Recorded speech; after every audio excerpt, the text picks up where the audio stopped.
When we continue, some Americans start to believe that Martians aren't going to wait around for us to figure out their messages. It's time to invade. If we were on the verge of building rockets that could go into space, maybe the aliens were able to build rockets that had come here.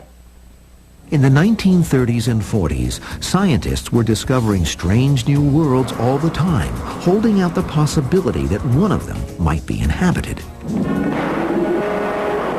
And it was Hollywood's job to show us what they would look like when they got here.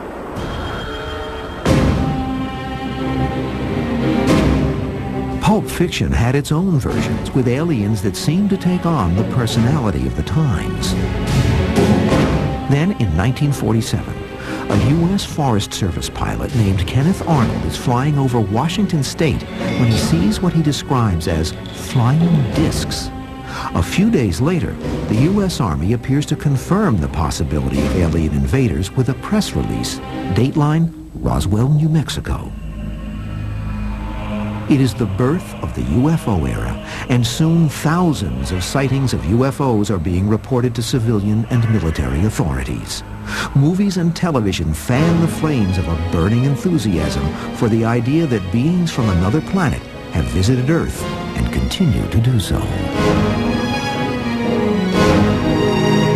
The Cold War had set in, right? And people were afraid of things in the sky, because things in the sky could, after all, be Soviet bombers headed your way. So, you know, if we were on the verge of building rockets that could go into space, maybe the aliens were able to build rockets that had come here. So I think that there was sort of a conflation of all these sorts of factors that operated in the public mind to cause them to interpret what they were seeing as in the sky as something alien and probably unfriendly. Early on, the U.S. military buys into the fervor. In 1947, the Air Force is officially and covertly investigating UFOs through its Project Blue Book.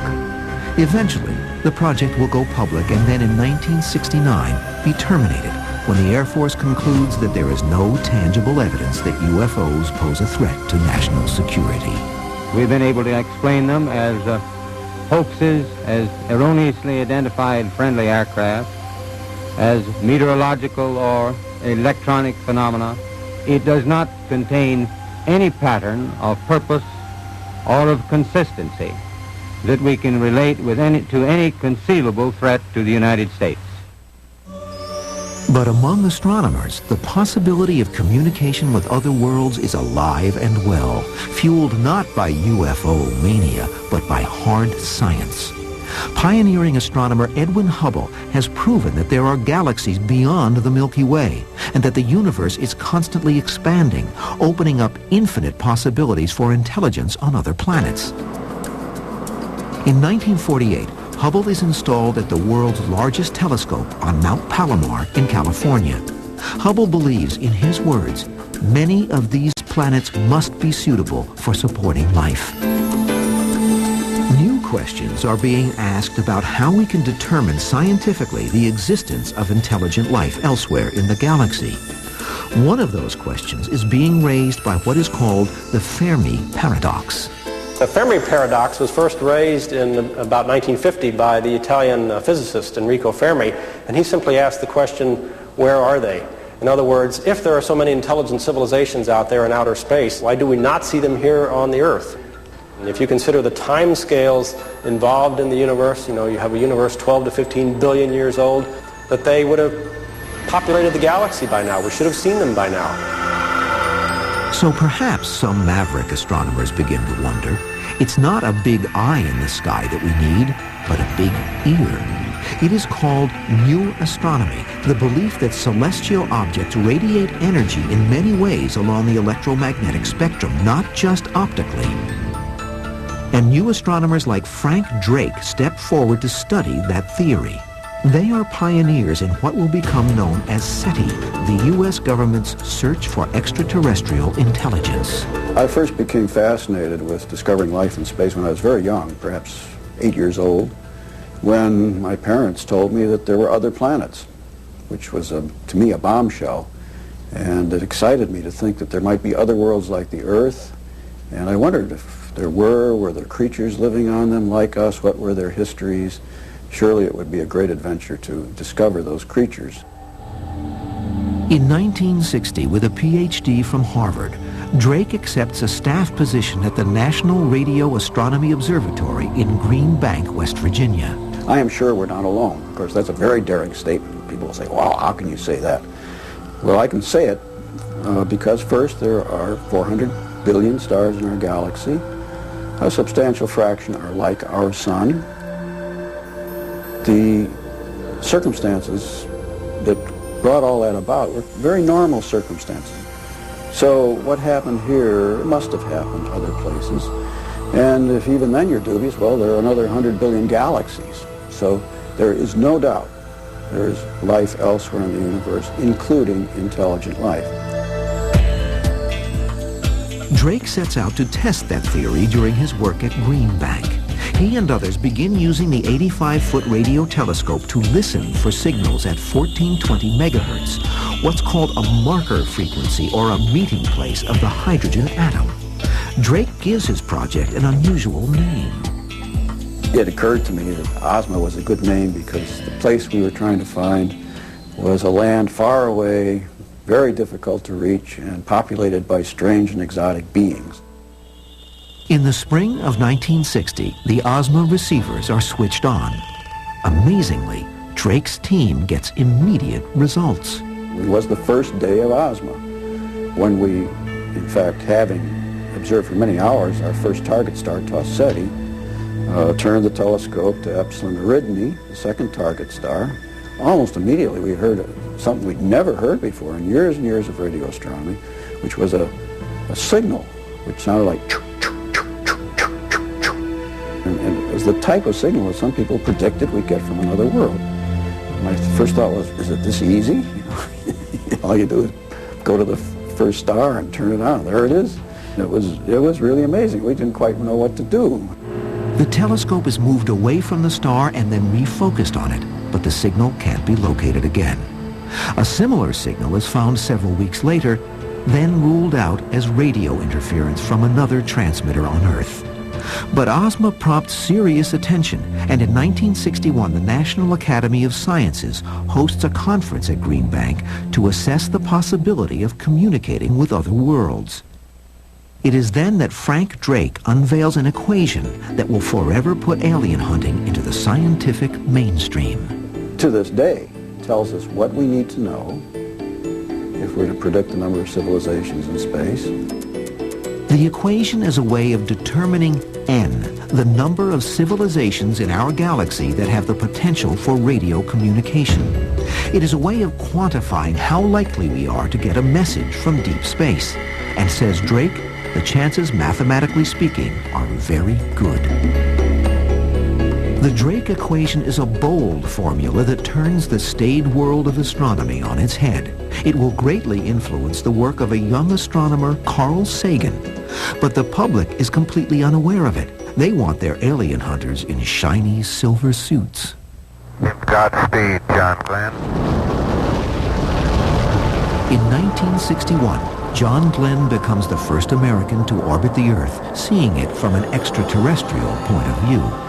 It is now the space age, and for the first time in history, the public sees science catching up with science fiction. 5, 4, 3, 2, 1, 0. Ignition. Liftoff. Liftoff. 30 minutes after. The space race is on, and just like our ancient ancestors, the object of our desire is the moon. On July 21st, 1969, we make it. Go ahead, Mr. President. This is Houston out. Because of what you have done, the heavens have become a part of man's world. But Neil Armstrong, Buzz Aldrin, and Michael Collins aren't alone up there. The alien hunters have launched a number of unmanned probes into space. They are sent to take pictures and gather data, but some of them also contain a special message intended for E.T., a message not far removed from those Peruvian drawings created so long ago. It is now okay to talk about intelligent life elsewhere, whereas a decade or two ago it wasn't okay. It was considered too speculative to be worth any investment of time. We may never know if Sagan's message has found an intergalactic recipient. When we continue, in 1974, a cosmic greeting card of another kind comes out, and this one gets a response. Scientists can only say, wow. The year is 1974. Fringe UFO researchers announce that they have evidence that the Air Force is holding 12 alien bodies at Wright-Patterson Air Force Base in Dayton, Ohio. It sets off a debate that will continue for many years to come. Science fiction images of alien life created in the 50s are reinforced in TV shows and movies. And the sale of sci-fi books keeps pace with classic literature. And unbeknownst to nearly everyone, a real scientist, Frank Drake, is sitting in his new observatory in Puerto Rico trying to make contact. In 1974, we sent a 3-minute message from the Arecibo Observatory. It consisted of 1,679 characters. It's a kind of cosmic music that will one day become part of pop culture, influencing the movie classic Close Encounters of the Third Kind.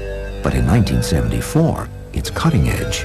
And what it does, when properly decoded, is create a picture which starts with a number system. It then shows the chemistry of the DNA molecule, the basic molecule of life on Earth. There's a crude sketch of a human being to show what we look like. We're a primate, that's about all you can tell. And then below that there's a sketch of a telescope focusing rays to a point with its size given. And it's the size of the telescope which sent the message, the Arecibo telescope, which not only tells what telescope sent the message, but gives a measure of how advanced our technology is, because it is our largest telescope. 3 years after the message is sent into space, there is a response. At the Ohio State University Radio Observatory, Jerry Eman is at the controls of a radio receiver called the Big Ear, one of the listening devices in the government's SETI network. I had the task to look at the computer printouts to see if there was anything interesting. Anything 4 or above was definitely unusual. Well, this was the equivalent of 30, and so it was so strong, 5 to 6 times stronger than I had seen any signal in the past, that I was astonished and immediately wrote the word "wow!" exclamation point in the margin of the computer printout. Within a series of random numbers, the computer had kicked out a strange series of letters. What did 6EQUJ5 mean? It was probably interference of one sort or another, but it was, the kind of interference that mimics a real signal. I mean, nobody knows what it was. I mean, you have to admit that. But seeing a signal once is not good enough. It'd be like my neighbor seeing a ghost in his attic once, and every time we went back to his attic, it was never a ghost again. Well, unfortunately, that just doesn't prove the existence of ghosts. SETI keeps looking, and through the 1980s, scientists are on a roll. The search for extraterrestrial intelligence has gradually encouraged a worldwide web of scientific interest and support. SETI becomes a line item in the NASA budget, and its federal funding rises from just a few $100,000 in the early 1970s to over $10 million in the early 1990s. Then, on October 12, 1992, ironically the 500th anniversary of Columbus's discovery of the New World, Congress downsizes the SETI program and within a year pulls the plug. After more than 15 years and $60 million in research and development, SETI is dead. All these resources potentially wasted. It was a great embarrassment to the American Congress and in fact to our country. And indeed, in the rest of the world, people shake their heads every time they hear about it. How could the Americans, who are so sophisticated in science and technology, have done something so dumb? This was not a good thing for the government to do. I think that the American people were behind such a search and still are behind such a search, and that the amount of money that was being spent on that was for such a grave question, for such an important question, for a question that bears on our place in the universe, really was worthwhile.